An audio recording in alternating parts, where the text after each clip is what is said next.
Welcome to the Best Business Podcast. My mission is to help create 200 new multi-millionaire business owners. How? You'll do better when you know better. In my interviews, you'll hear from self-made millionaires, seven-figure business owners, authors, and world-class experts sharing how they did it so you can too without experiencing the same obstacles they did. Now, if you like this interview, please share it with a friend you think will benefit. They'll appreciate it, and I will as well. You can also connect with me on social media. Look for Daryl Urbanski, D-A-R-Y-L, Urban Ski, U-R-B-A-N-S-K-I, and add me so we can be friends. Now sit back, relax, and enjoy what I've prepared for you right here, right now. Hello, everyone. Thank you for joining us. My name is Daryl Urbanski, your host as always, and today we are joined by Gleb Tspursky, a well-known scholar, entrepreneur, author, speaker, consultant, and coach who helps leaders plus organizations use science specifically to avoid disaster through science-based strategies for effective decision-making, emotional, and social intelligence. A professor at Ohio State University in the Decision Sciences Collaborative and the History Department, his articles frequently appear in places like Time, Psychology Today, The Conversation, Salon, Leading Change Group, Lifehack, Elite Daily, The Huffington Post, and more. This will be his second interview with us. I know I'm biased, but I do a lot of these interviews, and if you enjoy what you're about to discover, I highly, highly, highly recommend you check out our first interview. If you want to master developing willpower, focus, good mental habits, and better decision-making skills, that was an excellent, excellent call. Today, I've asked Gleb to join us here today to continue that excellent conversation, as well as tell us about his new book, The Truth Seeker's Handbook. So, Gleb, thank you so much for joining us. How are you doing, my friend? I'm doing fine, Daryl. Thank you very much for having me on. I appreciate having my second interview. Yeah, it was good. It was really timely, too, at the time. I was helping some family, a relative that was actually and my cousins, and they were dealing with some addiction issues in their family, and I'd kind of come in to help them out. And it was really the whole discipline, the behavior changing, the mindset, it was really pertinent at the time. It was very applicable for everyone. I actually sent them a copy of all of it. I tend to do that sometimes if I know people and I do an interview. Wonderful. So, and I think it was just powerful stuff. Some of it was just confirming what I already knew, and other things were reinforce or new information, or just updates on things I thought I knew, right? On kind of what's new in those avenues. So why don't you tell us a little bit? You got this new book, The Truth Seeker's Handbook. Can you speak to us a little bit about like what was the motivation for writing it, or did you know you were going to write a book? Did it just kind of come together on its own? Yeah, so I've been writing a lot of articles on how can we figure out the truth about reality in order to make good decisions to reach our goals. My focus is on making good decisions, but you can't really make good decisions if you don't have the right information. As people say, garbage in, garbage out, right? So one of the things that I do is promote accurate evaluations of reality. How can we avoid the kind of cognitive biases, the kind of biased thinking that inhibits our ability to evaluate reality accurately so that we can make good decisions? So that's stuff I consult about, stuff I speak about, and I've been writing a bunch of articles about this topic. And people have been encouraging me to put them together into a book. So I looked at the articles, edited them, added some new content, and put them together in a book. So it's a book that's been about 4 years in the making, and I'm pleased that it's out. Yeah. So it focuses on how people can evaluate reality accurately, not giving into the biases that typically prevent us from evaluating reality accurately, and instead evaluate reality accurately in all of their life areas, in business, personal life, relationships, charity, politics, civic activities, everything, and then help others around them evaluate reality accurately as well. So that's what the focus of the book is about. Yeah, and let's talk about that. I mean, I've been through the book, and I think there's some great chapters that are really pertinent to people, really important for people here. Things about how to talk to people, basically how to have difficult conversations. If someone's really set in their ways, how to try to get them to look at the facts despite their intentional biases. And you had already mentioned before at the beginning that we have some biases in our perception that we may or may not be aware of that influence us. Can you go through some of the things? Like I know one from your book was catched patterns. Can you explain what a catched pattern is and some other biases that people may have? Sure. So the first thing to recognize is why we have them. That's often a question that people ask, why do we have these biases? Well, the reason we have these biases is that we are not evolved for the modern world.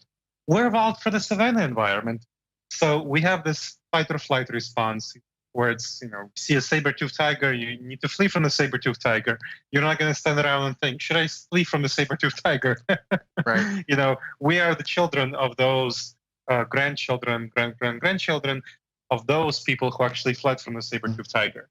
We are also, that's a good response. We're also the children of those who, when they came on on some honey from some honeybees, they ate all the honey they could get their hands on. So that was a really good response in the savannah. Now, here in our current environment, we still want to flee from the saber-toothed tiger equivalent. Let's say, get ourselves out of the way of a moving car. That's really healthy. But in our current world, when we have Twinkies and chocolate cake everywhere, available very cheaply, it's a very bad idea to eat all the sugar we can get our hands on. So our gut reactions, our intuitions, are not calibrated well for the modern world. And if people just keep going with their guts, they'll do some things right, like getting out of the way of a moving car, but they'll do some things wrong, like eat all the Twinkies. So not a good idea. So that's the essence of biased thinking, why we have these cognitive biases, because we're not adapted to the modern world. Understanding that, we can see some of the reasons, some of the ways that the patterns that we are using right now are not a good fit for the modern world. So for example, cash patterns, you asked about that. So cash patterns are typical ways of doing things that we have learned from our childhoods and from evolution that we have evolved to think about as appropriate. And that mainly has to do with tribalism.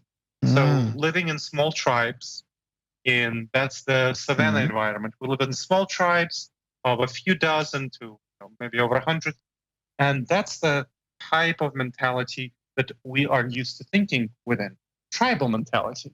So who is my tribe, what are my tribe, and so on. And that leads to a whole series of bad decisions, which we can talk about why that leads to bad decisions. So that's one reason. And cash patterns are things that we have learned in our childhoods.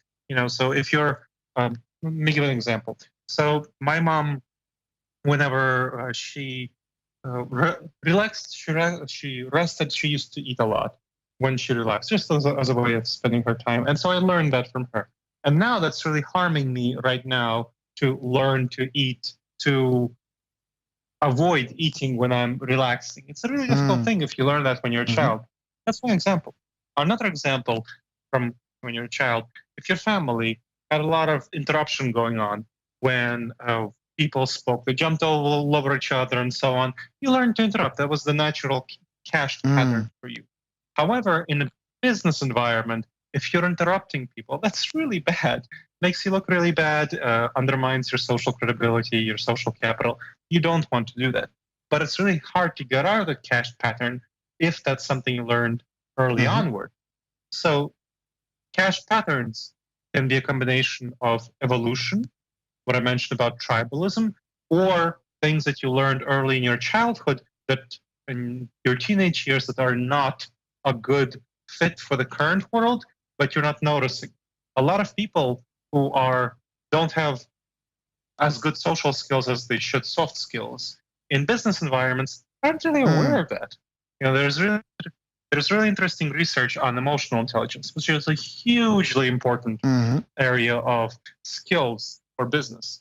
Now, the research shows that that people who have some emotional intelligence and are aware of its importance are really focused a lot on getting more emotional intelligence training, development, because they know how important it is. But people who don't have strong emotional intelligence, they don't really go and get training in emotional intelligence. They ignore that. They think, no, I'm going to get vocational training in whatever thing. And they ignore the importance of emotional intelligence, and that really stumps their career growth because they are not aware that this is a blind spot for them. So that's another example of a cash pattern. Yeah, so you're talking about the non-cognitive skills there, that just by being smart doesn't guarantee your success at things, because a lot of times to be successful at something, you have to collaborate with other people.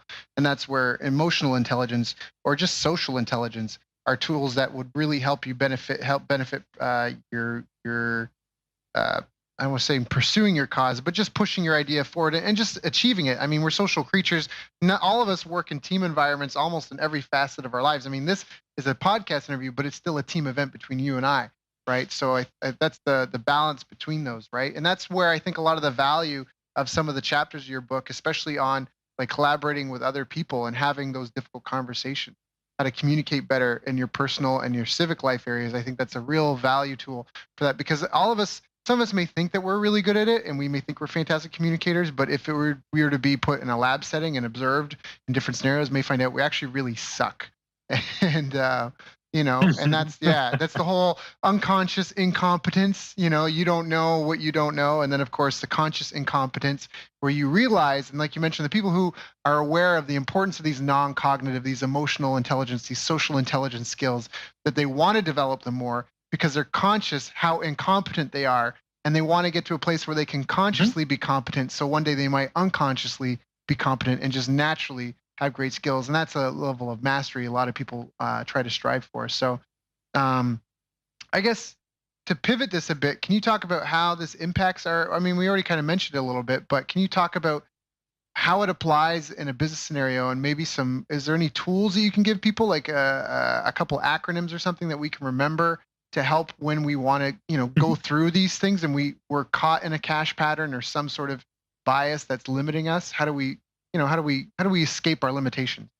Excellent question, and definitely great insights about emotional and social intelligence. With these are things I consult about quite a bit. With emotional intelligence, meaning self-awareness and self-management, awareness of one's own emotions and management of one's own emotions.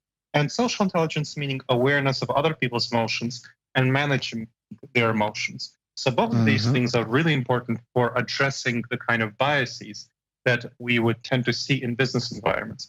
And let's get to a common situation. Let's say a hiring situation. So let's say you're deciding to hire someone, if you are an employer, or deciding to work with someone if you're a solopreneur or trying to have a business relationship with someone, and you're just evaluating whether the person is trustworthy. That's a really important question. Now, unfortunately, our tribal instincts, our tribal intuitions are just going to lead us astray. This is a really bad area. It's a really bad fit. It's a context. So the first thing to notice when you're evaluating these situations is this a context where my background in the savannah, the gut intuitions, is it going to serve me well or is it going to serve me poorly? Now, we lived in small tribes where we knew each other for quite well, other tribe members. So if you know someone quite well and have been engaging with them for a long time, you can read cues pretty reasonably. So that's a good place to trust your gut intuitions, your gut reactions. However, if you're establishing a new relationship with someone, that's a really bad place to trust your gut reactions, your intuitions, because that person is not yet part of your tribe. And as within the savannah environment, it was very dangerous to trust strangers. So we have intuitive hostility towards strangers. That's something very dangerous. That's a perception of ours. So this is not a time to trust your gut.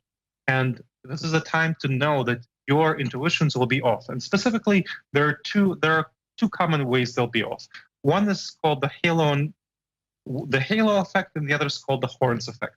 The halo effect is where if we like one characteristic of someone, we will intuitively like other aspects of them more than we should.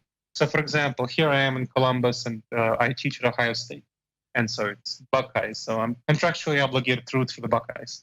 So if I know that somebody else went to Ohio State and likes the Buckeyes, I will tend to like them more. Now, does that indicate that they will be a better business collaborator? Does that indicate that there will be a better employee? No, not at all.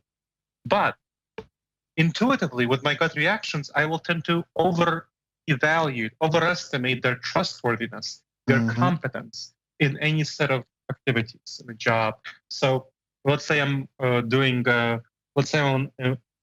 that person and I'm doing an interview and scoring them on various criteria as they're going through the interview. I will, without recognizing that I'm doing so, this is an unconscious bias, just because they went to Ohio State and they like the Buckeyes, I will give them higher points on each of these things without realizing I'm doing it. That's the halo effect. The horns effect is the opposite. So if I don't like one aspect of someone, again, without recognizing it in any way, I will give them negative points. So our big rivals up north is Michigan. If they come with some Michigan insignia, I will intuitively, without recognizing it, give them lower points. And again, this is not something I'm trying to do. It's just intuitive. This is the intuition. This is the gut reactions. So this is, of course, the sport rivalry is an innocent example of something much more problematic. Sexism, racism, various ethnicity, religious, cultural, socioeconomic differences that really can get you in trouble if I do a lot of consulting for HR and hiring and so on. And this is one of those big areas where we talk about this as a huge problem. This is a big. So this is a problem. The way to solve this in the context of hiring or deciding who to work with if you're a solopreneur, a really good way is to go against your intuitions deliberately when you're putting numbers on things. So if you notice somebody has some characteristics that you don't like for some reason, maybe their accent is off or something like that, however they're different from you, the more different they are from you, the more additional bonus points you should give them. And the more similar they are to you, the more you should subtract from them to correct for your intuitions. Right. So this is just a corrective exercise. And this relates back to something else without numbers. Numbers are something that wasn't present in the savannah. So if using numbers is something that can really help offset the gut reactions that lead us astray.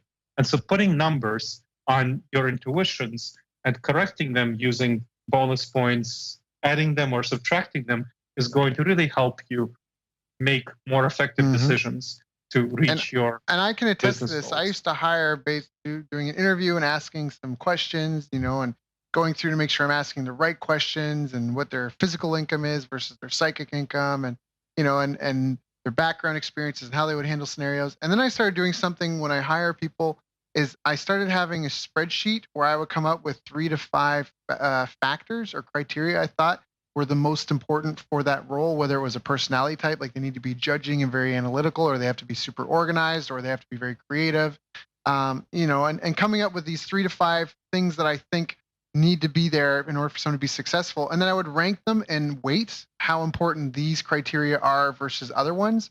And then I would go through and when reviewing applications before I set up the interview, I would rank them based off the resume that they sent me and the little information that I had, how they've come so far. And then I would update that. I would take the best candidates, if depending how many applicants. I had one where there was like 40 applicants, and after narrowed it down to a group of 5, and then I would do a group interview. And in the group interview, I would then update those, see how I felt, and I would sign a homework task or a sample task to see, how they responded. And the ones that matched the closest to what I thought they were, you know what I mean? Like I tried to get the best picture of it I could. And I did this recording at the point in time of this recording, I did this for the last 2 hires that I did. And I thought they were some of the best hires that I'd done in terms of fit for role. Because the problem that a lot of people have, to speak to your point, is when they want to hire people, when they like someone, often you're hiring someone to do a job that you don't want to do, depending on the size of the company. And so if you hire someone that's just like you, they may not want to do it either. And so that's where you have to understand that in a team, you need every color of the rainbow. You need that, because that's what's going to build a well-diversified team. So just to speak to your point there, I think that's a really powerful tool. Absolutely. And we don't even realize the biases we put on things. I mean, they did a test. It was like being introduced to a new person, I think it was. Correct me if I'm wrong, but it was like having a hot drink or a cold drink before meeting a new person, and then being asked to assess them afterwards. And the people who got the hot drinks thought the person was warmer, and all the personality traits we associate with warmness. And the people who got the cold drink associate the person with colder. And that was just the drink that they got, they drank before they met them. So yeah, sure. We're definitely. That's a phenomenon called priming, where we are thinking about something, we had a certain association, and we interpret the situation through that initial association we had. And that's definitely a common psychological phenomenon that causes us to make bad decisions when we're primed to think in certain ways. Absolutely. And that's definitely a good approach to hiring, to put numbers on people and on their criteria and evaluate them that way. You're much more likely to make an effective decision.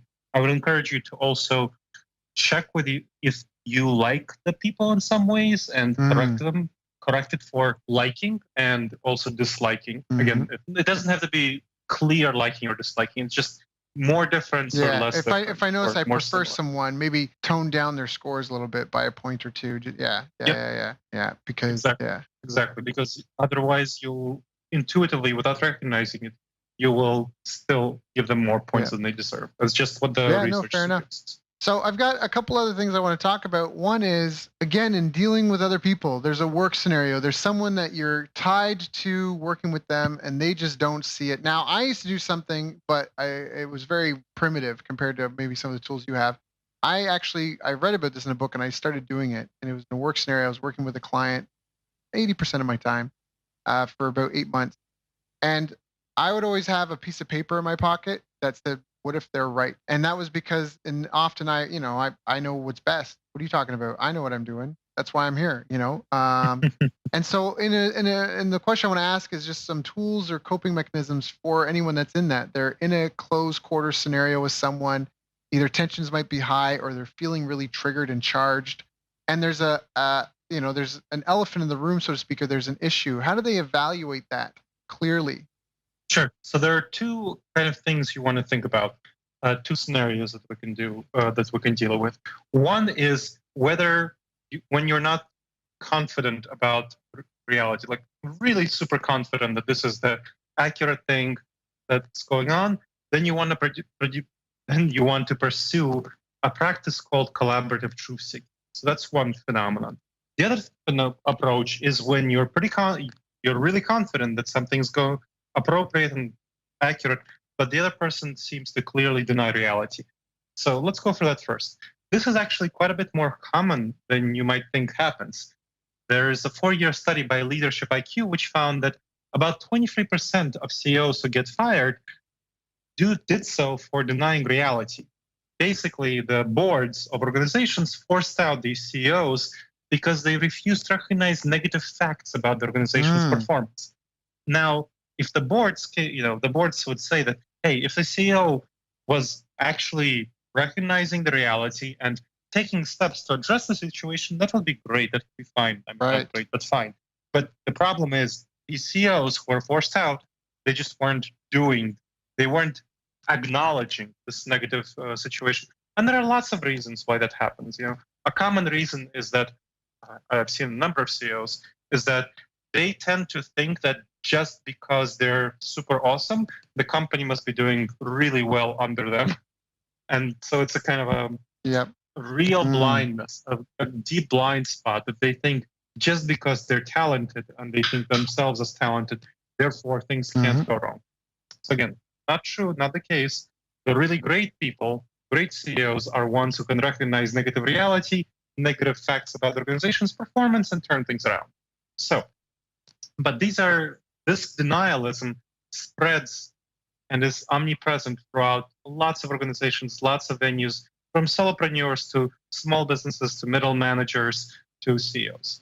So how do you deal with denialism? Well, the research on this topic shows that you don't want to deal with it by giving them the facts, especially if they're your boss. I mean, they have power over you. That's one thing. But even if they're not your boss, even if they're a peer or even a subordinate, you want to be careful, not to damage your interactions and the relationship with them by having arguments and giving them data if they have data, but they just don't realize reality. So the thing that you need to realize is that what's going on is an emotional block. Now, this is something really interesting in companies. Companies tend to treat their employees as if they're robots, as if they're cold, calm, rational robots. Not the case at all. I was working in an organization once for an engineering consulting firm, had about 200 engineers and some HR. And the HR managers, they were trying to motivate the engineers to do some selling as part of their activities. And the engineers would refuse to do selling. And I came in and saw how the HR people were trying to motivate the engineers to do selling. And they were trying to motivate the engineers to do selling by telling the engineers, hey, this is really important for the company that you sell things. And I talked to the HR people and said, well, this is not really emotionally motivating to the engineers to do selling. And they were said, what, engineers have emotions? I mean, they don't present as if they have emotions, but of course they have emotions. So I figured out what are emotional drivers for engineers to motivate them to do selling. In the similar situation, what you need to figure out are what are the emotional blocks that cause people to stick their heads into the sand of reality. So what are they afraid of? Let's say with that CEO who we talked about in the beginning, that CEO might be afraid of being seen as a weak leader because under them, the organization is not doing well. So that might be the cause of them denying reality, flinching away from reality, and refusing to recognize negative information. So, okay, that's fine. Then the next step, and that's the first part of a broader strategy called EGRIP: emotions, goals, rapport, information, positive reinforcement. So you got the emotions. Now you figured out what the CEO is concerned about. Then you go to the goals. You establish shared goals with the CEO. So you talk to the CEO about, hey, we both want the company to do well financially. That's really important. And we want to make sure that you're seen as a strong leader. So that's, establish shared goals. CEO's happy with that. Then you go to rapport, build up rapport, show that you're trustworthy, show that you care about the CEO as a leader, that you care about his status as a leader, that's important to you and the profit of the company. So build up that relationship. Next, you present, that's the third step. Next is the fourth step, information. Here's where you present the information that may not be pleasant to the CEO. So you don't say, hey, this is something that you're not realizing. You say, great leaders are seen as great because they're able to turn their companies around and they're able to change and be flexible in the face of difficult circumstances. And so get the CEO to think differently about what it means to be a great leader. And here's where you can talk about, hey, are there any difficult circumstances right now in the company that might be, you can show your leadership by acknowledging and turning around. And so that would be a good opportunity for the CEO to shift their thinking, reframe their thinking, to orient more toward actually improving the company and not being in denial. And finally, end with P, positive reinforcement. So talk about how great leaders like the CEO it's really important for them to keep up this orientation to always acknowledge reality, even negative reality, and orient toward changing it. So to not have the same sorts of conversations with the CEO in the future. So I go in the book through a couple of examples of how in my consulting practice, I went through these sorts of interactions with middle managers and so on who didn't realize some facts about reality, were denying some facts about reality. And you want to be careful not to come off as condescending. This is one important thing that I want to highlight.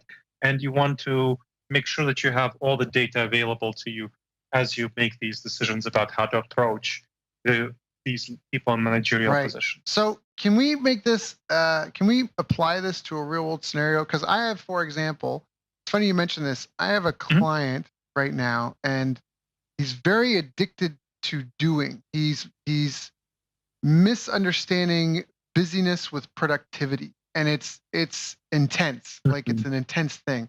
It's actually a really big pain point with a lot of his team members. In fact, before our interview here, I was a couple minutes late because I was dealing with one of the partners of that business kind of coming to me trying to resolve because there's this guy and like he's if this were high school, we would call him like newness because every day there's something new. Like it's new this thing, new that thing, and he's a fantastic starter but not stopping. So how would we walk through this e-grip for that? Like the emotions, the goals I think would be easy because the goals would be like, look, this is what everyone's trying to accomplish, this is what everyone wants to achieve, this is what everyone's all about. That part, the rapport, I get that. The information, I think I get that part to tie that in. But the emotion part of the beginning, how do you address that? Because I think that, yeah. Sure. So one of the things I'm hearing, I mean, of course, I need a lot more context, but one of the things I'm hearing is that this person wants to start a lot of new projects and not finish them. Am I hearing that correctly? He wants them finished by other people. But the reality is they're not all relevant to the 3 goals of the quarter. There's 3 goals this company has for the quarter. Okay. But this guy, They're yeah. not a lot of order. Sure. So there are a number of things that might be going on, and what you want to see is what kind of emotional payoff he's getting from starting these projects, and that other people are left to finish or discard. So that tells me that he is getting some sort of emotional or trying to get some sort of emotional payoff from starting these things, because he's excited. He wants to have new projects.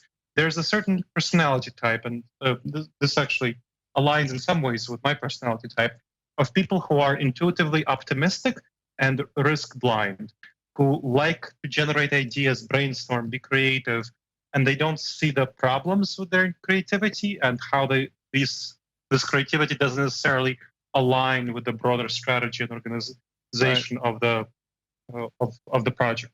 So what I tend to do in these sorts of situations, when I come in and find that one member of the team is like that, I tend to pair them, and this person tends to usually be very optimistic, tend to pair them with pessimists who would work with them and not simply knock down their ideas, but help improve their ideas, help that person acknowledge that, hey, some of your ideas are always going to be half-baked, and that's fine. Let's just treat your ideas always as half-baked, not as definitive things, but as suggestions. And then see how this more pessimistic person can work with you to improve some of the ideas into worthwhile projects and discard some of them that are too half-baked, that are third-baked or quarter-baked. Right. So work on those. And then at that point, I would, if the projects that are judged worthwhile by the organization, I probably give them to somebody else to finish, because this person is not likely to be able to have the talent to finish them, and that's may not be the best use of his energy or skills. So in a conversation that would work so the emotions would be find out the emotional payoff. So maybe his payoff would be being a doer, being a leader, like you said, brainstorming, being like this, seeing himself as this creative visionary, leading us into new victories, right? Type thing. That's the emotional payoff. Yes. So the conversation to have with him would be like to kind of identify him in that role. Hey, so and so, I know that you're really good as a leader and a doer, and you're really fantastic with this sort of thing. Right now we've all agreed on these types of goals. These things. I know that you've got the skill sets, and especially with this, being such a great leader and doer, you can really help us make headway into doing this. But, some of these things are not that's where I'm kind of getting caught up, because now I'm at the information part. Sure. The information would be, however, some of the team are struggling because this thing don't really tie into the major goals, right? And then how to positive reinforcement at the end. Could sure. you? So I would encourage you to position it as something like, can you describe or think about which of these projects most effectively tie into these goals that you see, and please explain why they most effectively tie it, because you are a visionary leader and you are clearly ahead of the rest of us. I'm not sure I follow your vision. Can you help bring us along? Right. So that's, see what I like there, and that was why I wanted to have a concrete example for the listeners and for myself as well, is because that's a differentiation where I was going to try to walk them through it. You're going through these steps to let them lead themselves, almost like in the Socratic method, right? Like letting them lead themselves to the conclusion where they might go, well, none of these tie into that goal, right? And then they kind of So that's part of that's part of the rapport. So you kind of establish trust. You show them that you trust them. You trust them to be a visionary leader. And if you know that that's the emotional payoff, that's kind of the benefit they're getting, then you have the shared goals of the projects. Then the rapport is where you're building up trust. You say, hey, I trust you as a visionary leader. Help me understand what you're doing here. And the information part is, more implicit there, where you're asking him to show you where and how these projects tie to these goals. And that might be a time to talk about, resource limitations or so on as part of the information. And so that might be a part of the conversation. But basically, you want them to put it on them to show you, put it on him to show you how these projects tie into the goals and which of these projects tie into the goals the best out of the projects that he describes, and kind of have a conversation about that because of natural resource limitation. I'm sure he Right, knows right. that. Yeah, no, that's excellent. That's a great example. Now, how about with long-term goal planning? What are some of the things that people get tripped up on with long-term goal planning? And then what are some tools that we can use to help with that? So yeah, there's lots of ways that people get tripped up. One of the most fundamental things is planning fallacy. So there was an interesting study conducted where students in the same class, a large class of students, there was one group of students asked, hey, here's this end of term paper. Now, if everything goes perfectly, how long do you think it will take you to do this end of term paper? And they said 6 weeks. And there was another group of students from the same class who were asked, hey, how long do you think that it'll take you to do this end of term paper? And they said 6 weeks. Right. So, how likely is it that everything will go perfectly? Very, very unlikely. It's almost a zero probability that there's some, dog will eat your homework, you won't have food, something will break down, get drunk or something. This is college students, right? Not the same thing for a business environment, but I see it all the time in business where people have a project and they don't put in nearly enough money and time to complete the project for unexpected contingencies. They think that everything will go perfectly and they just plan for things to go perfectly. So that's a really huge problem that I see very often with projects. Now, what really helps to address that is to understand that our mind, our gut intuitions, the gut reaction does not recognize problems intuitively. It just doesn't recognize problems. It thinks that our plans will go well. Even when it sees other people's plans go awry, it thinks that our plans will go well. What really helps to address that is a strategy called pre-mortem. So pre-mortem is a strategy where, you heard about the post-mortem, where you look after the fact that what went wrong. Pre-mortem is a strategy where you imagine in advance that the project failed, and then you try to go back and consider all the possible reasons that it failed. Then, once you consider all the possible reasons, that really helps to address the planning fallacy, basically. Because then you're like, okay, it failed. Why did it fail? Let's talk about all the reasons why it failed. You look at all these reasons and you pick the most plausible ones and think, hey, how can I address these problems? How can I prevent them? How can I make sure that these problems don't derail this project? Now, sometimes as a result of doing a pre-mortem with organizations, we figure out that maybe a project shouldn't happen. And that's actually a great outcome.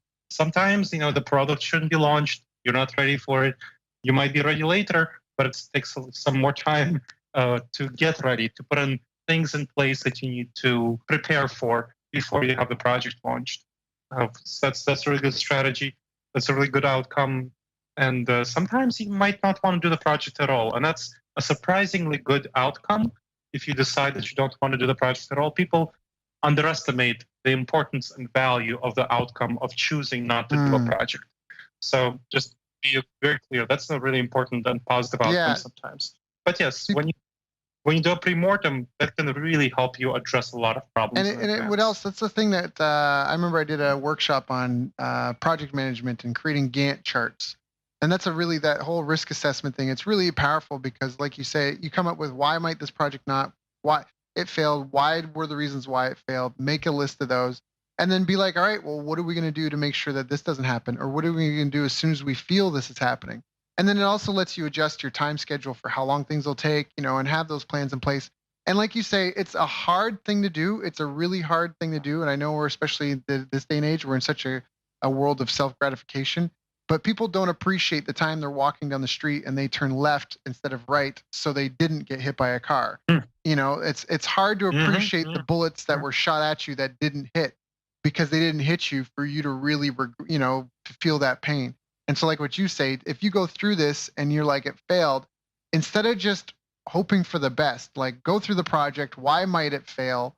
What would be the causes? Let's put up some contingencies in place now. And if it's too hard or too costly or too expensive to make it work in a worst case scenario, it might be better to walk away or think of a simpler way to do it. Just chew it on for a while, chew on the idea for a while, because again, it's so much better. I mean, it's like exercise. Like injuries are the worst thing. I hate injuries. Even when I was doing martial arts, we used to say that injuries are the real enemy because they stop your training. They can inhibit your mobility and your confidence, and they can create fear in your mind where it didn't exist before because of injuries. So it's the same sort of thing. I think like this, like by just being a little more cautious with your projects and planning, you're more likely to be successful. That's a great tool. Absolutely, yeah. So that's a really good analogy with injuries. And I think it's something that people tend to forget. And one problem with what you're talking about, we don't see the bullets that didn't hit us. There's a psychological phenomenon, one of these cognitive biases is called survivorship bias, where we tend to observe and see the entrepreneurs, the CEOs who are successful. And we tend to not see all the people who are not successful, who failed. They're not visible to us. All the businesses that closed aren't visible to us. All the businesses that could have been aren't visible to us. We don't know them. We're not observing them. We're only seeing the ones who succeeded and we think, oh, we can be like them. Well, we're not seeing all the ones who didn't succeed. They didn't survive for us to have the information about their lack of success. So this is something really important. If we imagine really accurately, rationally, looking at the environment of business, we have to imagine the ghosts of unsuccessful businesses standing all around the successful ones. And that will give us a much more realistic assessment of the dangers that we're working in and help us make much better decisions about putting in time and resources into doing risk assessments of various sorts to prevent disasters.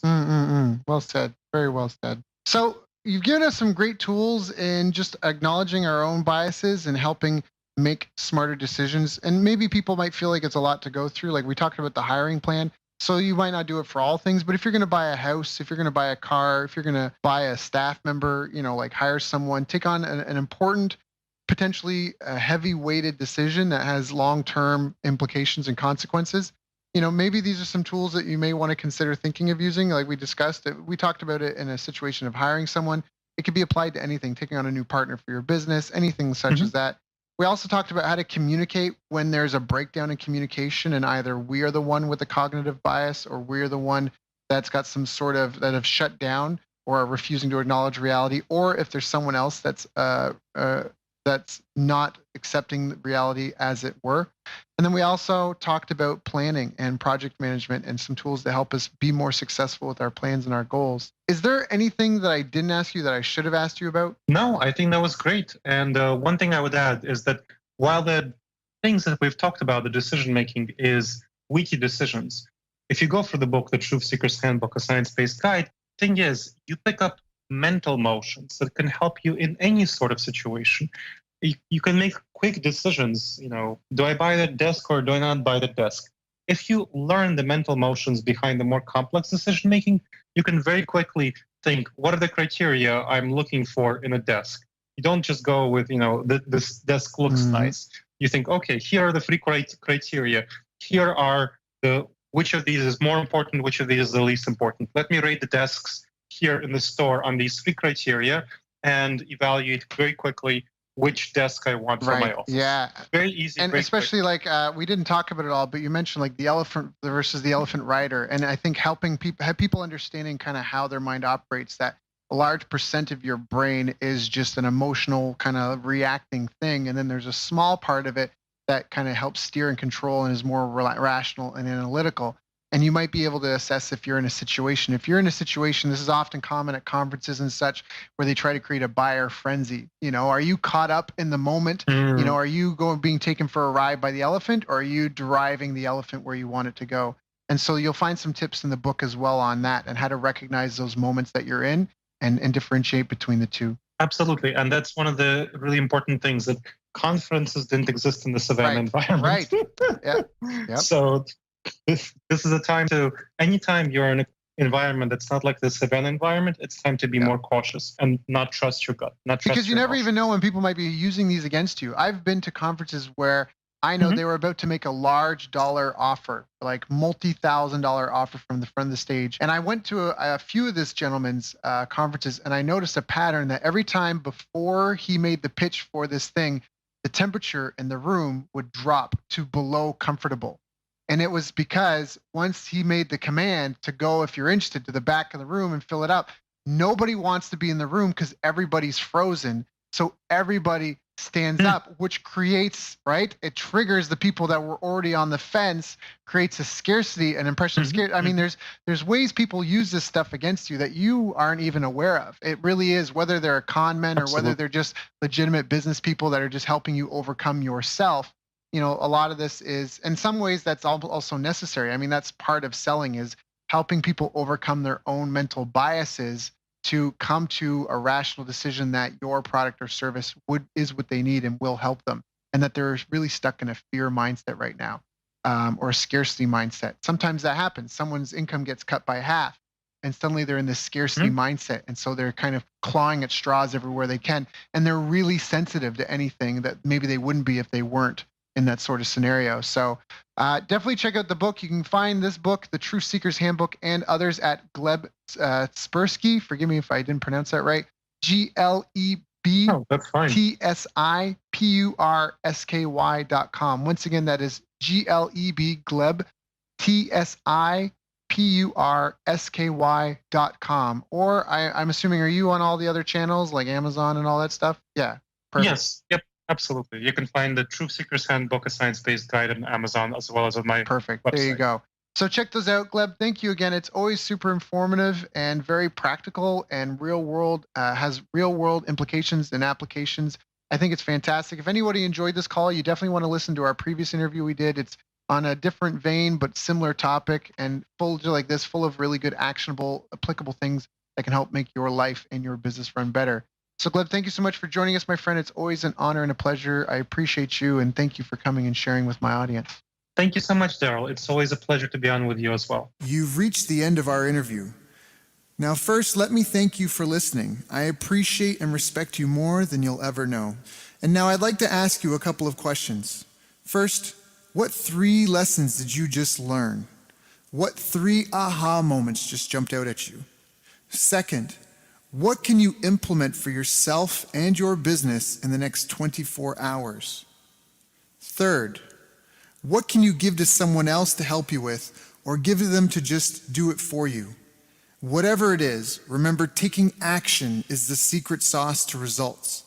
Now, if you think this interview would be helpful for a friend, please give them a link to it. It'll help them and it'll help me too. I'd also like to invite you to help me find out more about the challenges you're facing, your dreams, your goals, and how I can help you overcome what's holding you back. We both do better when we know better, and your success is my success. So please reach out and interact. You can visit our website, bestbusinesscoach.ca for Canada or California, where I'm from and where I'm living. You're welcome to also try out one of our paid programs. You can find us on YouTube, Facebook, and pretty much every other social media channel you can think of. You should also subscribe to the podcast, and if you're enjoying them, please leave us a nice review. It really helps. That's all for now. Once again, thank you. Take care of yourself, and remember, the world needs the best business you can build. And I believe in you. So look, I was privileged enough to sit in the room the other day and listen to Daryl present.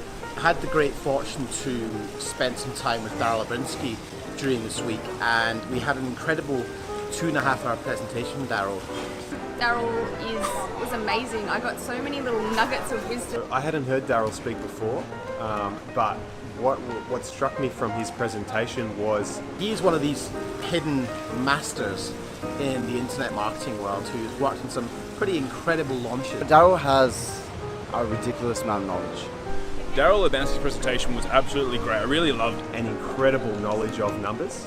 He is a very articulate, very knowledgeable, very advanced marketer. Well, he talked a lot about keyword tools and how to research your niche. So it really created a lot of predictability around moving forwards in our business with the marketing and sales aspect, which is so important to any business to really see it grow. Where he walks you through step by step how to judge in detailed form how much money you could potentially make from a market based on AdWords, keyword research, and putting together quite complex Excel spreadsheets loved it. And what I took away from it is not only understanding your niche market, but also looking at and breaking down and going, am I working with the right niche? Is there enough demand there for me to be able to reach my goals? And doing that hard research. There's a lot of gurus out there that present you a lot of the why and the what, but they don't necessarily give you the how. And what I really found with Daryl's presentation, there's no holding back. There was no holding back the screens or the curtains. Like, everything was given to really assist us. His feasibility and due diligence is incredible, and he was able to show us in a really short space of time how to cut through the overwhelm. You're giving us the exact tools that we can use to test something before we even go to start testing it by spending money on it. One of the biggest nuggets that I got out of his presentation was that when people pay, they pay attention, and when people pay a lot, they pay a lot of attention. I just love that. I think that's a great way to look at how to price yourself. And he was a great speaker, lots of energy, and it was really great to spend time with him. Honestly, phenomenal presentation. I would love to catch up with him, next time I'm in this part of the world.